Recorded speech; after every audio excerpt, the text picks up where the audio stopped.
here we have the USS Pennsylvania. It's a 130 gun, 4-deck man of war, ship of the line, if you will. It was my first scratch build. And I'm going to show you some of the stern decoration. She was the most ornate of all of the American warships. The Americans didn't go much in for the decoration on the stern and the bows like many of the other navies did. And that was simply because they didn't have the money. Here is another one. This one is the Columbus. She is a 90 gun, although she's supposed to be a 74. Americans tended to overgun their ships, as you will, if you know Americans and their heavy frigates, like the Constitution, for instance, was a 44 gun heavy frigate. This is the Raritan. She is a frigate, a 44 gun. She carries actually more like 60 guns.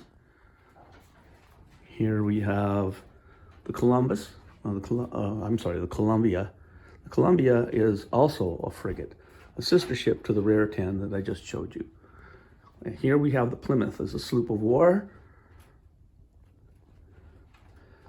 Over here we have the United States.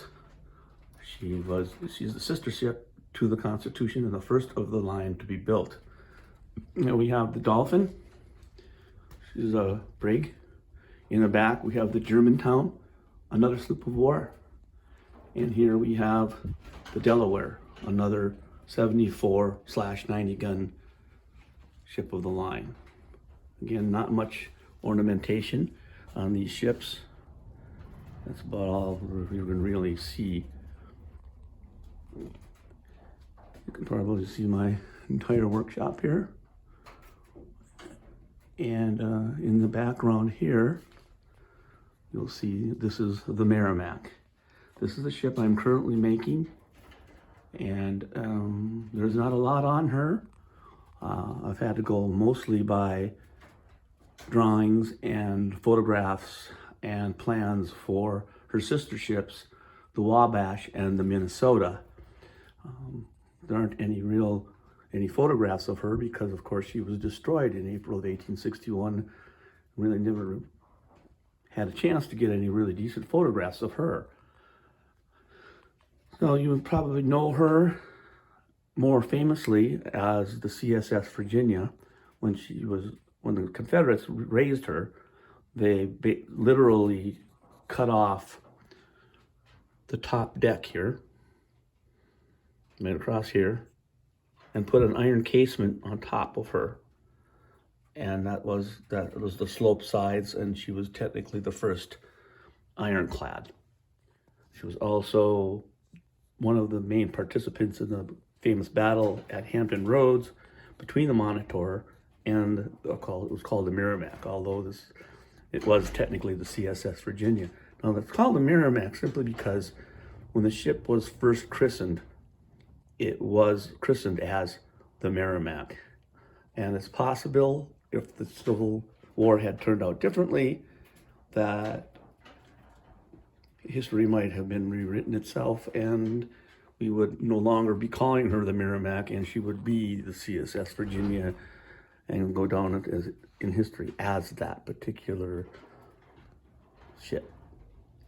Well, that should do it for this little introductory video, and I'll be back later with probably the yards, making the yards, although most of them are done, but they have to be equipped, so to speak. And I'll be doing that in another video.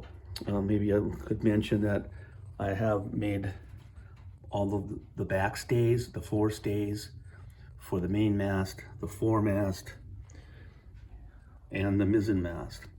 I made a list here of everything that I need and how long it needs to be. And then I technically make all of the standing rigging at one time. I label it, like you may have seen in an earlier video, like this. And that way I do not have to make a line, rig it, and then take a short break, so to speak, and then rig another line or make another line, and then before I rig it again. It goes much faster this way. So, and I've had good luck with it this way, so I guess I will continue to do it this way. Bye.